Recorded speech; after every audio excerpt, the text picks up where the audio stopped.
We've been to the mountains. Hi, my name is Jundante, and this is the Scars of Glory show, the show in which we use scars as testimony as a way to provide hope for others. Our guest today is D'Angelo Himes. D'Angelo Himes is an actor, he's also a comedian, and he's also single, ladies. And I'm just messing. Alrighty, let's get him on, and we'll get started.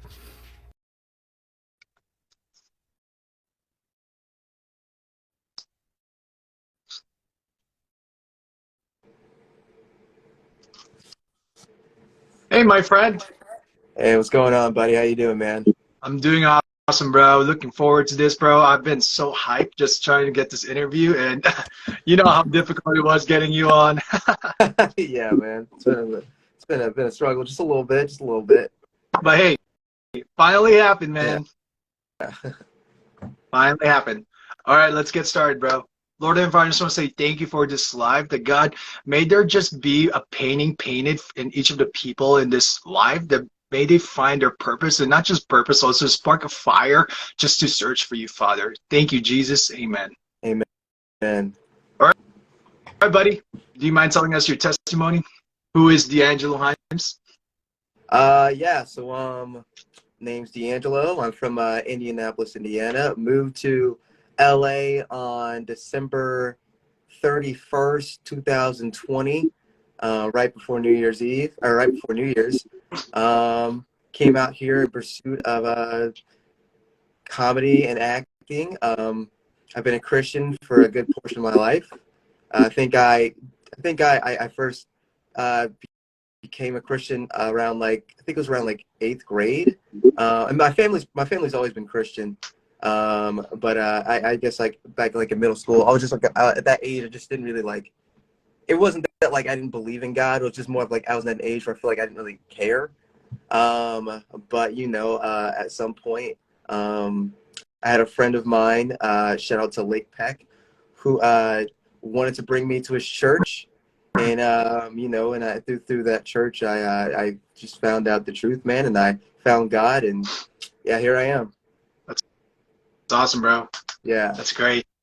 That's like a long time knowing God. But did you ever felt like God was there for you, or were you always in relations with Him? If that makes sense. Um, I mean, you ever heard of like the belief of like, or you ever heard of like agnostic people? Mm-hmm. I think at that when before the 8th grade, I just felt like I was more agnostic, but not in a sense of like I didn't know if God existed or not. It was more of just the idea of like I don't know if I really care. I just more care about like living life and all that stuff. And it wasn't until that friend got me to go to church and see all those ways is when I started like thinking things differently. So there were times in my life, or at least especially in high school, where it was just I didn't know if it was like if it was God or if it was just me still thinking about life, if that makes any sense. It does. Like Yeah. for me, just to share a little bit of my testimony. I basically grew up Christian, but the thing is, I was forced to be in a Christian religion. I see more of religion like you got to do this, you got to do that. Oh, don't do that, or else you're going to hell. Yeah. That's how it was represented. And so, like, group of guys, you're one of them, showed me that it's not about your works, because your works it's not going to be perfect enough for God, but rather it's your relationship with Him, and Yeah. that's what speaks more is the relationship rather than the works. Yeah, absolutely. That's definitely something I discovered as like time went on. When you just build like a stronger relationship with God, it all starts making sense. When like those weird feelings you get sometimes, it's like, oh, it's not life just happening, man. It's God speaking to you, In those moments where you like need answers the most, God comes in and just He gives it to you, and the more you become aware of that, the more like life just starts making more sense. It really does. Like, you just feel more, and it makes you want to actually go to church. Not just go to church, but also pursue His words, pursue His wisdom, and just pursue Him overall, because He gave us freedom. Not just freedom, He gave us His love. Regardless how much we ignore it, He's been there. Yeah, absolutely. Hmm. So regarding comedy, when did you start having like this vision? It's like, I want to be a comedian. Like, how did that spark? Um, so me and my bud Parker, I think, yeah, you know Parker. Me and my buddy Parker, we met back in college, um, uh, and our freshman years when we like first met, we became friends. But it wasn't until like around late sophomore, junior years when we started becoming like really close friends. And we had always talked about how we thought we were really funny.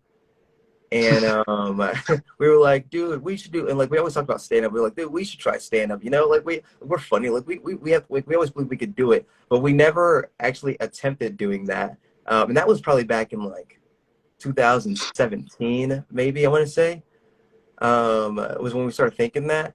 But it wasn't until uh 2020. This is like February 2020. This is back when I lived in St. Louis, Missouri for this internship, and me and a couple friends decided to go to this open mic. Or no, we went to a slam poetry night, and one of my friends was like, oh, she had this, she wrote poems, and she really wanted to share her poem, but she was kind of nervous, and I was like, nah, you just got to do it.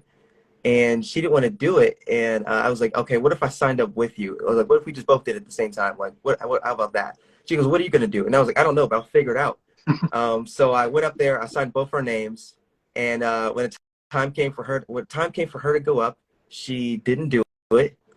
But yeah. And, I mean, like it happens. It meant like, I don't want to like judge or anything, but sometimes you just get scared. But my name was right after hers, and I was just like, screw it, I'm gonna just go up there and do it. And I walked up on stage. I had no idea what I was gonna do, and then like in the blinking of a second, I just thought like, all right, let's just start improvising some jokes. I told some jokes on stage, and it got some laughs, and I was like, wow, dude, maybe I'm funny. And I was like, maybe I should try this. So maybe I should really try this stand-up comedy thing out. You know what I mean? If I can make a room full of like slam poetry people laugh, then I think I can definitely get some like people who actually come for stand-up comedy to like laugh. You know what I mean? And then a month later, the pandemic hit, and there was no time to do comedy. So yeah, that's like what first got me started doing it. Yeah. But hey, look at the bright side. 2020 has actually been a year of growth. Like, you grew a lot from what I've noticed you since I first met you. You were a little bit more timid. I knew you were out there, but not really out there. Like, you were still questioning, how am I going to do comedy? Like, you were so like discombobulated on how you're starting. But look at you now. You actually have steps. And Oh yeah. without steps, dude, you're like aiming at an arrow at a mist. That's Yeah. why I am extremely proud of you. You're actually chasing what you strive to do, and I'm happy to see you grow. Every time I see you grow, I always get a smile on my face. No, thanks, man. Thanks. Yeah, I appreciate that. Actually, 2020 was a good year for me. I know it wasn't the best for a lot of people, but it was actually a great year for me. Me and Parker ended up going on 3 road trips that year. So yeah, I can't say it was a bad year for me, but it is what it is. I mean, it was a great year for me. That's actually the year where I started having a relationship with Jesus, and Yeah, it's I been know, great, man. I know, that's crazy. dude. Oh, so what would you say is the most difficult part being a comedian and also following Jesus? Um, I guess well, maybe two struggles. One is like I so I love being around other comedians. They're always great, but like I can tell that like maybe this isn't like the environment that I should probably be around sometimes, but like maybe the jokes that are said or but man, I'm not gonna lie to you, man. There's some funny people out there. And it's just like, geez, dude, it's like, I know I shouldn't laugh at that, but man, that was a really good joke. Like, that's my thing, is that I can acknowledge a really good joke. You know what I mean?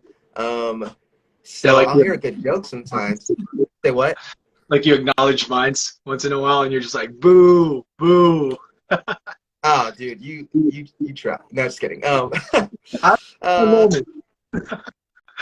hey, man, you said you're gonna try stand-up comedy at least that one time, so I feel like you Oh should. man. I still got to get to it, man. I just never had the time, but I will. I will. Yeah, This year. fair enough, fair enough. But the other, but like at the same time, like I say that, excuse me, the people in this and like who do stand-up comedy are comedians. They are like some of the best people to be around. Dude, they're just great. They always have great energy. They're always willing to give notes. There's never any hate within this whole thing.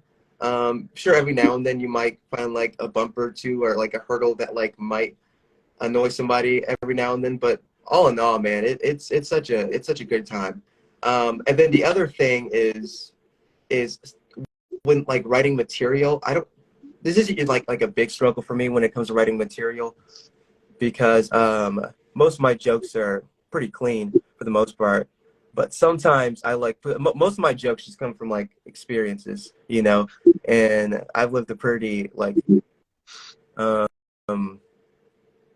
don't know. I haven't lived like a crazy life, like a crazy life. You know what I mean? Like there's no drugs or alcohol that I don't do those things, so I can't really use those things. But sometimes I'll have like ideas for like jokes, and I'm like, dude, that's hilarious.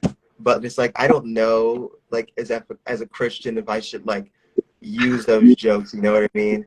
And it's like I know the jokes will like land, and I know because sometimes I'll go to like open mics where like comedians go to test out jokes, and I'll tell the jokes and they'll get laughs. I'm like, man, this is so funny. But it's like, man, I don't know if I want to tell this at a show because I don't know. I don't want certain jokes like that out there for me. I like keeping a pretty much clean basis with my jokes. My jokes are pretty PG-13, I would say. Yeah, like earlier I was talking to someone in the farmer's market, and she basically told me, oh, I'm going to check out your live. And she basically said, Christian comedians are the most clever comedians is because they had to be really intelligent to actually know how to put together jokes that is not vulgar and also not sometimes not political, but in a sense of just really clever. Yeah, man, exactly. So you're a smart guy. I don't know. I need some help a lot, though. I do need help every now and then to write some jokes. I mean, don't we all, dude? We all need help towards something, especially if you're trying to build your dreams. Dreams are not meant to be faced alone. That's why God brings community in your life to actually see how you can improve your dreams and also give you real, honest feedback. Like sometimes you give me feedbacks like, boo, boo. I'm joking. No, you're right, though. I mean, like that's why I love having a great friend like Parker. Because Parker, you know, he's out here with me doing stand-up comedy, and we give each other notes and critiques all the time. We'll let each other know when like a joke's just not funny, or you know when something really works really well. Or sometimes like after a show or after an open mic, we'll get together and we'll watch each other's videos and just go back and forth on what we think are the best things, what aren't the best things, what can we improve on, what jokes we just need to throw away. So it's good to just have like a good friend around me all the time while doing this whole thing. Is it hard, like sometimes throwing away jokes where you're just like, this is hilarious, and then some people do just don't find it hilarious? Oh, those jokes are the hardest, man, because I'll tell jokes sometimes that I think are all right. I'll write jokes sometimes that I think are hilarious.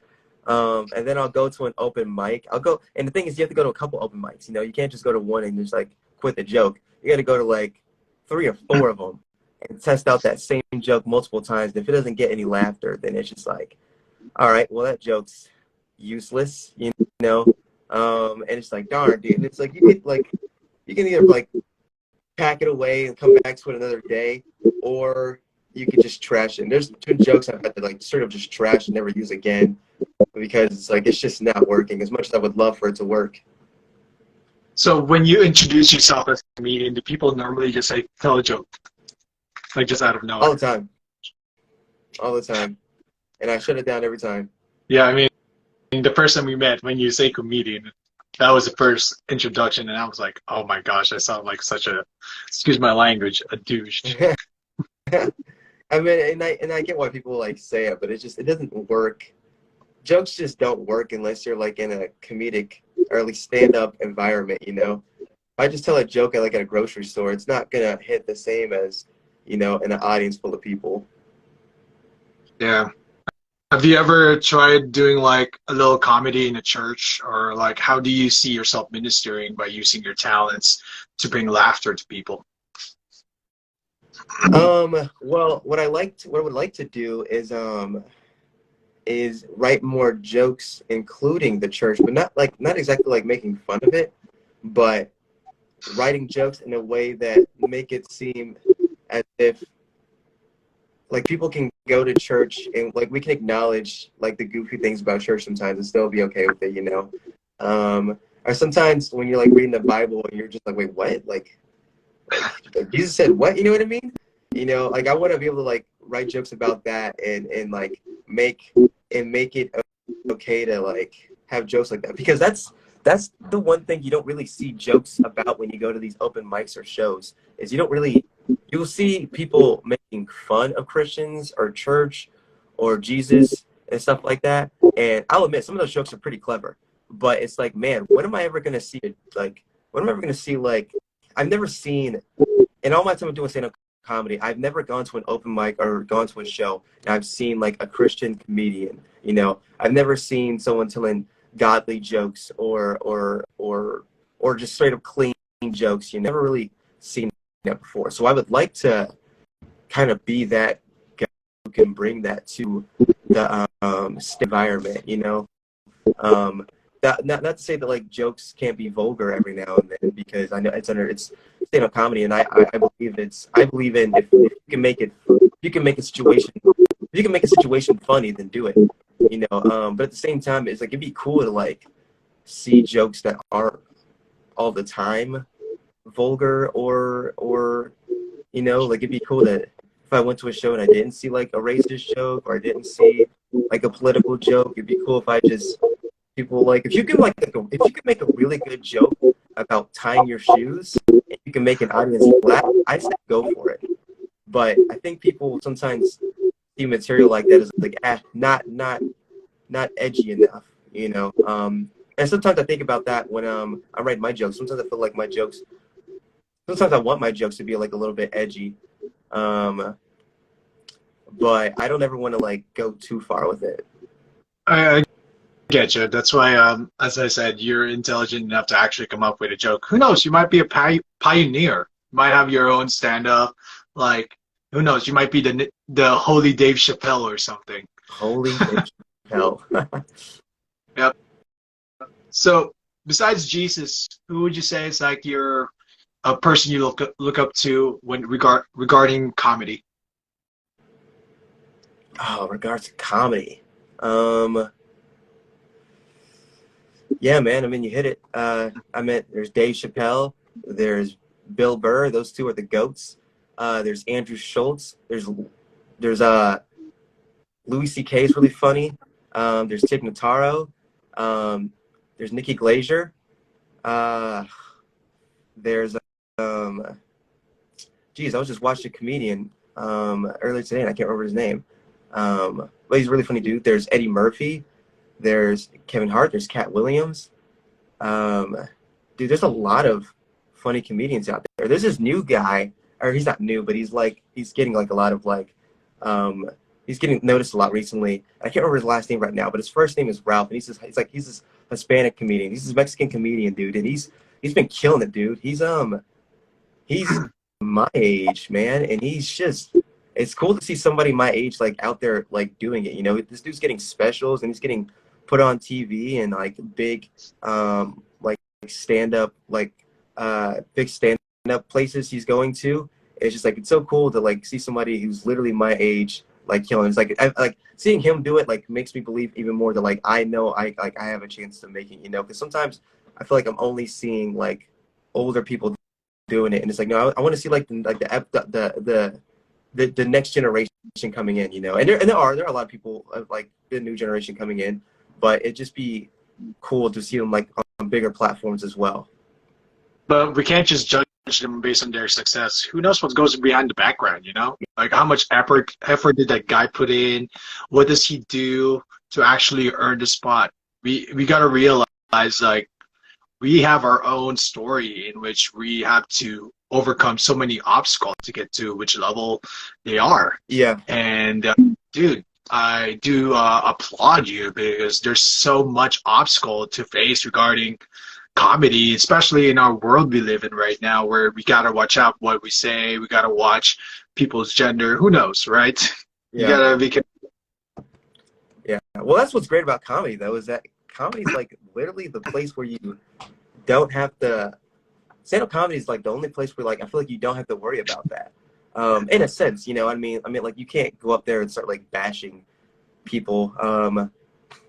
But like, dude, I've heard jokes near and far about almost anything you can think of. I mean, you say like we live in a world where we have to like, you know, I mean, like we have to like question people's genders now, you know. Well, dude, I've seen multiple comedians go up on stage and like make jokes about gender or about like equality or whatever. And like the thing is, and here's the thing about stand-up comedy is that like you can literally tell a joke about anything, but it has to be funny.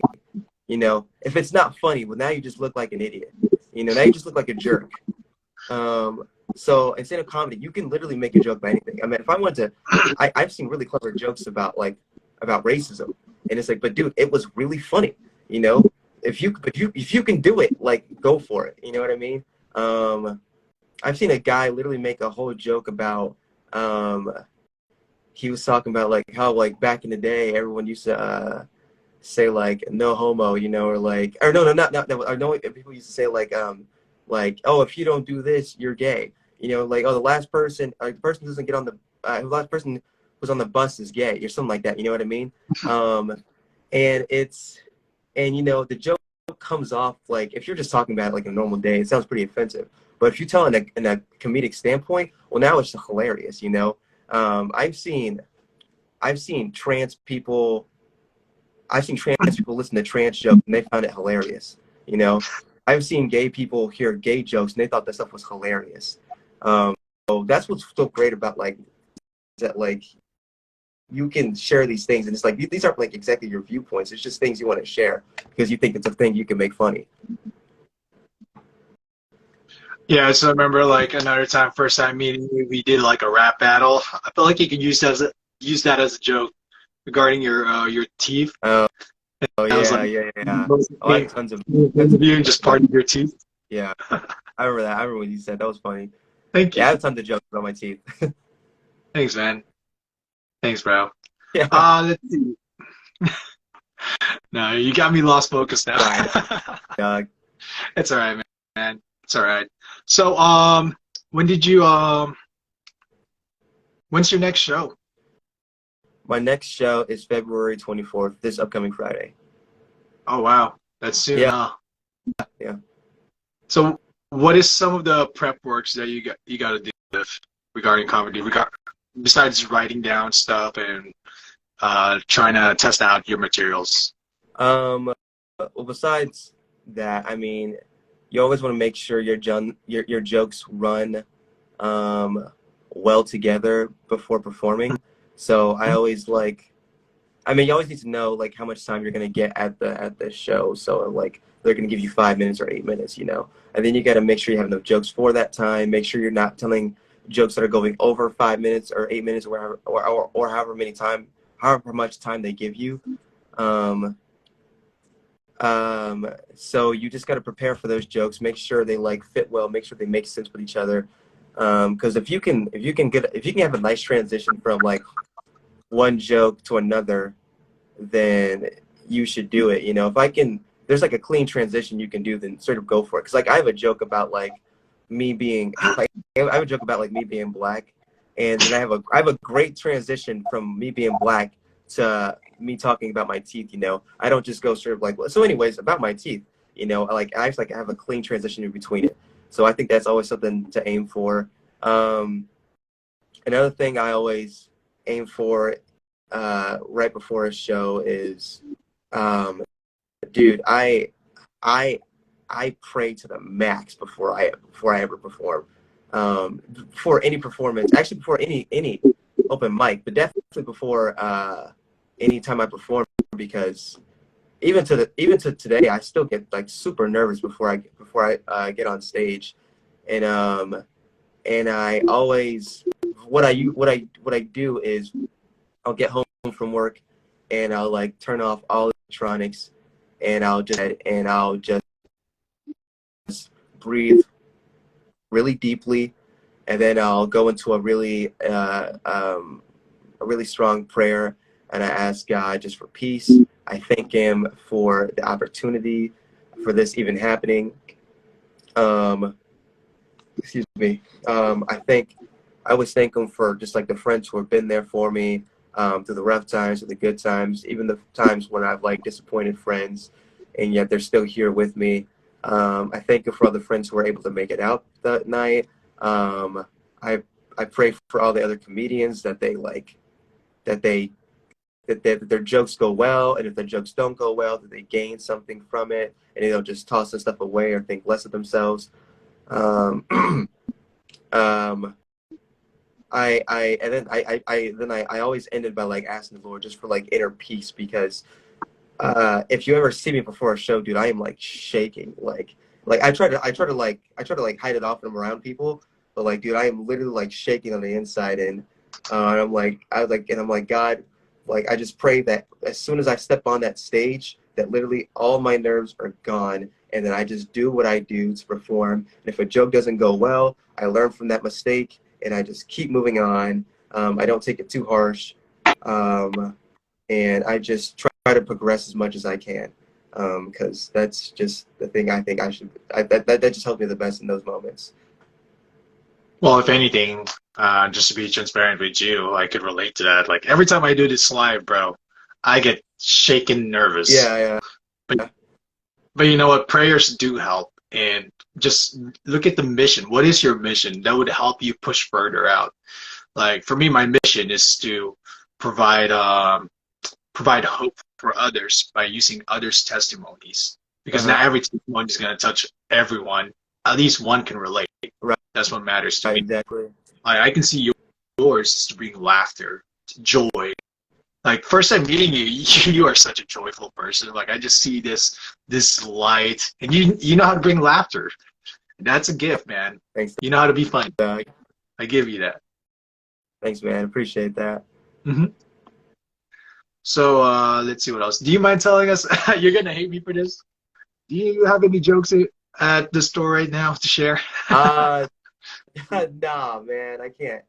It's not. No, I can't tell any jokes because it's just not in the. I mean, it's just not in the right setting. You know what I mean? Like it's gotta be in person. It's gotta be live. It's gotta be in front of an audience. Um, I've tried telling jokes that are in those that are in that like in that environment, and it just, I'm telling you, man, it doesn't work, and then people don't think you're funny. And it's like, no, I promise I'm funny. Like, I just, you know what I mean? Like, it's just like, dude, it didn't work. So I was like, all right. I was like, I'm not doing that again. It doesn't work. So dude, it has to be in, in those environments. You know, Yeah. I'm just gonna prophesy to you. This is what I see. I see like you have such a way with words that you might actually use those words, your jokes, as an opening line to draw people into you, to your words, and you might be a minister for that. You might minister them about God, lead them through that. Like there's a lot of pastors right there that starts out with a joke and then later on goes to the deeper things. So basically you're hyping them up, and then later on you're having them crying. Yeah. No, that's You cool, man. That's cool. Um, yeah, man. Like, I mean, if this is truly my calling, then I thank God for it, because it just, at this point in my life, it just makes too much sense. Um, excuse me, because my gosh, don't-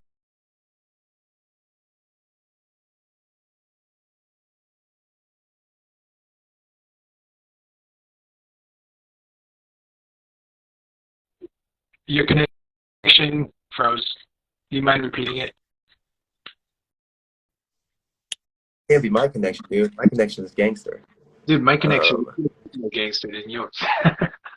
I don't but yeah, man. I mean, that'd be super cool. I mean, especially because uh, something I've like noticed within like doing all this stand-up comedy is that a lot of people when when like go into these open mics, dude, it just there's something I keep hearing at every open, not every open mic, but like when I go to open mics sometimes, I keep hearing people keep saying like this thing about like they keep saying this thing like it's something similar in this line of like, well, like we all have mental issues because we're comedians. We wouldn't be doing this unless we didn't have mental issues. And I'm just like, dude, not me, man. I'm chilling. No one tell like comedy out of like some sort of like depression that's like come from their lives, man. I'm not saying like, oh, I don't know. And then like I'm not trying to take away from like their struggles in life at all, but I want to like help people realize that you can get away from those feelings. You know what I mean? You don't need to linger on depression or these sad things that like keep you, that like these sad things that like you feel like keep you into doing stand-up comedy. You know, I want people to like realize that I don't know. I didn't realize like how many people going into this thing might be like who might be telling this out of like sadness, you know. You know, they're, you know, like I tell jokes about myself in like a self-deprecating way, but I've never in a sense used any of my jokes as in like a way of like expressing like true sadness. Like I have this whole joke about like I don't know if you've seen this one, but I have this joke about like my dad when I was 21. My dad told me, he told me for the first time ever that he had another son with a different woman that was before my mom, and this is all true, you know. Like he actually did this. He told me when I was 21 that he had another son that I never knew about. So I have an older brother that I've never met, even to this day. You know, that was back when I was 21. That was years ago, and I never knew about this guy like all my time growing up. And for some reason, my dad told my sister and he told my little brother, but he never told me. And I asked him, I was like, why are you like telling me this now? And he's like, I just forgot, you know. I just forgot to tell you. And I tell that joke, and I don't, when I tell that joke, I don't tell that joke in the sense of like, oh, these are my bad experiences through life. I was like, dude, that's kind of funny, you know. And once again, I'm not trying to take away from anyone's like depression or like experiences through life. I think everyone has their own like pains and difficulties and happiness and lives that they go through, and maybe they just feel like at this point in their life right now, this is what they need to do to cope with it. I just hope that one day they wake up one day and they don't feel the need to resort to these negative emotions to express themselves through like a jokingly format, if that makes any sense. It does. Like some people, they find comfort in their sadness is because that became their identity, because they don't know who they are besides the sadness they felt, and they carry on that baggage. They show it as a laughing matter. It's like, oh, look at this, I'm gonna open the zipper and that's my baggage, ha ha ha. Yeah. But in truth, you could fold up all that laundry, clean it up, and just show your way as a happy person regardless. Like there's this amazing animator, all happy and stuff, right? But guess what he draws? This guy draws the most horrific stuff. Like there's another opposite one, like all happy, but he all sad, but he draws the most happiest moments. I was like, what's going on here? Yeah. But you can't let your past be your identity. Your present is a gift, so use that as a way to find your identity in the future. Yeah, exactly. I just, you know, and once again, I just don't want. I think the identity is a really good word and all that. I just don't want them to I don't want these people to have these dark and depressing moments to like be a part of their identity. You know, yes, it's a part of your experience, but like a part of like growing is is not forgetting, but being able to move on, don't forget the past, but learn to move on from it. And I think if you're using those jokes as first to like get yourself started up or to just let out some emotions, I think it's great. You know what I mean? I saw a newer comedian actually. I think it was Monday. It's the first time, and he said, when he first got up on stage, he talked about how like he was going through a lot of depressing moments in life, and his friend recommended that he should try stand-up comedy as an outlet. And he went on stage, and even though it was his first time ever, he was hilarious. And this is his thing to start off. Great, I mean, if this is your way to like release some bad blood inside of you or this like negativity, I say like go for it, but just make sure not to linger on to it. I hope that like one day they realize that they don't need to keep telling these types of jokes to keep going. That they can find other material, man. They can do it. I know they can because they're super funny. Not all of his jokes were even about like sad stuff. Actually, a lot of his stuff was, which is pretty goofy stuff. I mean, he was talking about like sports and stuff, and and this is in a stand-up comedy joint where like I don't feel like most people would even like understand, or not even understand, but like they are like really like sport watchers, So, but no, he did really great, and I just hope that one day he figures out that like he doesn't need to keep telling jokes like that. But I'm badgering on, but you get what I'm saying. Yeah, I get you. Like regarding my past, I use that as a way to just make people laugh. Like you don't even realize it, but your past sometimes lingers on, and you end up speaking from your past. Like you heard me say some dark jokes before. That came from my military years, not just military years. So all the depression years, like, oh, someone doing deadlifts. Oh my gosh, that's totally me pulling myself together. Mm-hmm. Awful joke. It's funny, but the thing is, there's a deeper truth to all the jokes. So I can see why people would definitely try to say, "Are you okay?" regarding your dad jokes. It makes sense because it makes sense.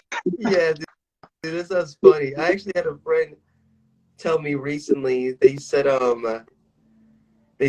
they watched that bit and they said like, "Oh, it was really funny, D'Angelo," but they were like, "But I know you. That like I know that when you told that joke, that like it hurt from the inside. I know that in that moment and like it hurt you." And I was like, "What?"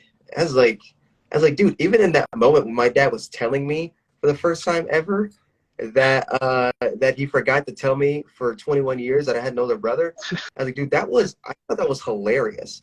Like, like I found the moment more funny than I thought like hurtful, So it's just funny sometimes. People are like, "Oh, I'm so sorry you went through that, D'Angelo," and I'm like, "I'm not. That stuff was funny." That's hilarious. Yeah. All right, so we're running out of time. I just have one final question for you before we close in prayer. What is your biggest advice to anyone that's watching this or rewatching this Instagram Live, who basically wants to pursue comedy or just a godly wisdom that you have? Dude, age is just a number. If you have goals, do it. Just straight up do it, dog. There are so many people who are like, "Oh man, I wish I did this when I was younger." It's like, okay, well you did it, so do it now. You know what I mean? Do it to the best of your ability. I wish I started doing stand-up comedy back when me and Parker were talking about it back in like 2016, 17. I wish I started then, and because now I'm in my mid to late 20s, and it's like, geez, dude, I wish, because like I'm in, like I have a friend right now. His name is Guy, and Guy is 20, dude, and Guy is a hilarious dude, but he started so young, and then he only has so much time to build off of. Where it's like, man, I wish I did that when I was younger. I wish I started stand-up comedy when I was around that age, and I could have, but me and Parker were, even though we kept talking about how funny we were actually just scared little punks. But like now that I'm like 26 and I'm doing it, it's like, man, I wish I started when I was earlier, but I'm so glad I'm doing it now, than never, you know what I mean? And even though I say like, but it's like, because even like, honestly, maybe like 26 was the age like I was supposed to start, because me and Parker have been killing it, dude. We've been getting booked like crazy. Um, we we've met so many people. We've gotten so many great opportunities. We performed places that we didn't think we performed so fast, so early in our careers of doing this. So I just recommend that, and like praying to God that whatever that thing is that you want to do, pray to God that's what God wants for you, and that you can do what it takes to achieve those things. If you want to go out and be a photographer, I say go do it, go try it out. Like If with you want to Ronnie, if you want to be English, go be English. I'm kidding. be English, No, what Ronnie do you mean? right now, so I was making like a little joke. Oh yeah, if you want to go be Ronnie and hate on me because I don't like tomatoes, go be a Ronnie. No. Like seriously though, man. You know, I mean, like if you're a great like artist, or if you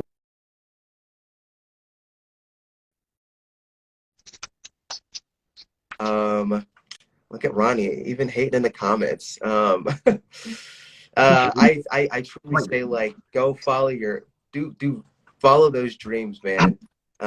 You have people who are like in their 40s or 50s who are like just now going to college because they're like, dude, I still have so much life to live. Like I want to do my thing before my time passes.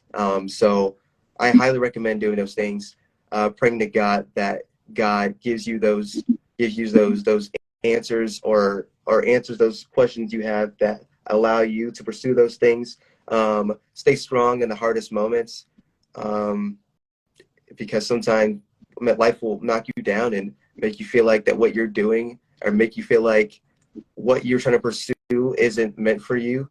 When it's like that's not the case. Sometimes life is just life and it just happens. And there were plenty of times back in college when I thought like, oh man, maybe acting isn't meant for me. And then every time I thought that, something came up out of nowhere and just reminded me like, no, this is for me. You know, like being an entertainer is definitely meant. It's definitely meant for me. You know, this is and dude, this is the biggest, like one of the craziest signs I ever got, bro. Was this is back in 2021. This is a week before I was leaving. A week before I was leaving to move to LA, and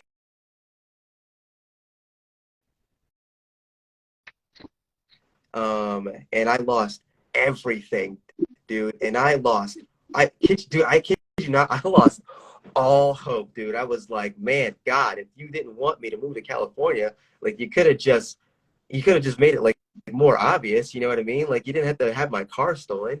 Um, but kid you not, 2 days later, the police found the guy. I got my car back.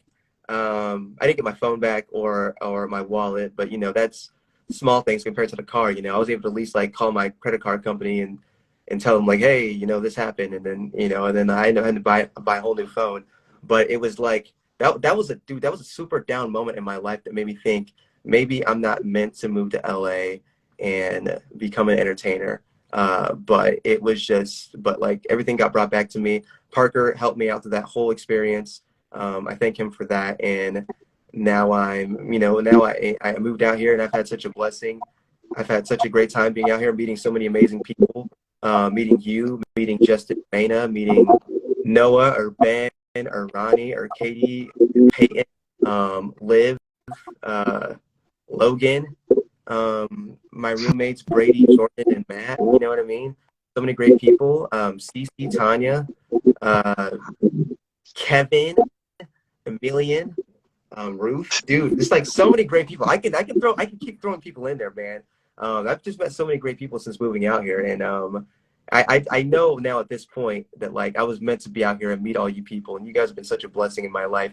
I thank you guys for bringing me closer to God, because I wasn't like when I first moved out here, I didn't even know like I definitely was a Christian, but like everybody out here was like so much closer to God than I was. They would kind of like freak me out at sometimes, but you know, I stuck through it, and you know, you guys all became really great friends of mine, and I just thank God so much for allowing me to be out here and meet all you people, and for life just being such a blessing. Yeah, man. So that's all I'll say to that. Well, You, I can definitely say you're not born from the same corn, my guy. I'm joking. No, but for real, dude, you have been such a blessing in my life. You definitely poured into me so much. You have been such an amazing friend. Every time I'm down, every time I see you, bro, it always brings me. We do as brothers. We pour into each others and when we're feeling down or we're feeling empty. And you have been such a Yeah, godsend, and I just want to honor you for being in this live. Just want to honor you for your pursuit of your happiness because you're definitely on your route. There's gonna be challenges to overcome, but if you have God, bro, he's gonna guide you. He's gonna be your compass. So that's just me to live off to you is just keep knowing your foundation, man, and you'll do great. yeah, thanks, man. Thanks. Sorry, I forgot to shout out some other people. Isabel, Pete, Luke, Cole, and sorry, those are also really great friends. I can't believe I forgot them.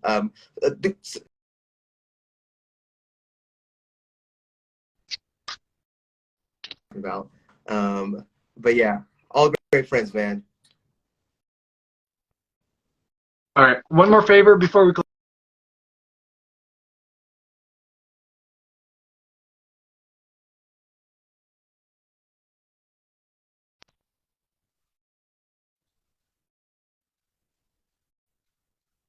Can you hear me? Now I can, yeah. Oh, I was asking, do you mind closing us in prayer? Oh, absolutely, dog. Let's do it. All right. Dear God, I just want to thank you for this day, Lord. I want to thank you for this time, for this interview, for this moment that Justin and I get to spend together, Lord. I just thank him for allowing me to share my feelings, share my thoughts about stand-up comedy and acting and just being a Christian and what I've gone through as a Christian, especially through stand-up comedy and all that stuff. I thank him for sharing a little bit of his experiences as well as a Christian, and I thank you for bringing him just to this light, Lord. Back in 2020, I've seen Justin grow so much, become such an amazing man and such an amazing leader and such a amazing opportunist. Just while following you, Lord, he's just become such an amazing friend of mine. He's been there for me like no other.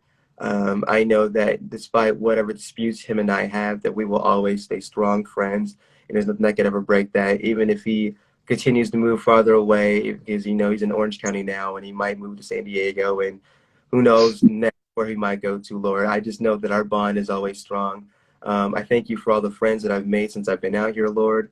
I thank you because you knew that all my life I've been praying through college, through high school for a strong Christian group of friends, and I met them out here, and they were all amazing. Lord, I thank you for great friends like Parker, for Justin Mena, for Ben, for Noah, all those people who I first met when I came out here, JJ, Tobias, Josiah, Seraphim, all of them. I just thank you again for allowing me to meet such amazing people, for bringing me to an amazing church like Fearless, to meet such extravagant people, Lord. Once again, I just thank you for all the blessings that you brought towards my life. I thank you for the amazing friend like Justin, and I thank you for all the great things we have coming up, all the great goals that we are led to achieve, Lord. It's only through you, Lord, and I just thank you again for all these amazing moments, Lord. In Jesus' name I pray, amen. Amen. Amen. Hey, thanks again, bro. And bro, I love you so much, man. Hope to catch you soon and looking forward for your show. By the way, guys, he's having a show at February 24th, I believe. Do you mind Yep. explaining it again? Yeah, I have a show on February 24th. It's got some big names attached to that. Um, it's put on through a guy Reuven, who's a super great friend of mine through stand-up comedy. But it's actually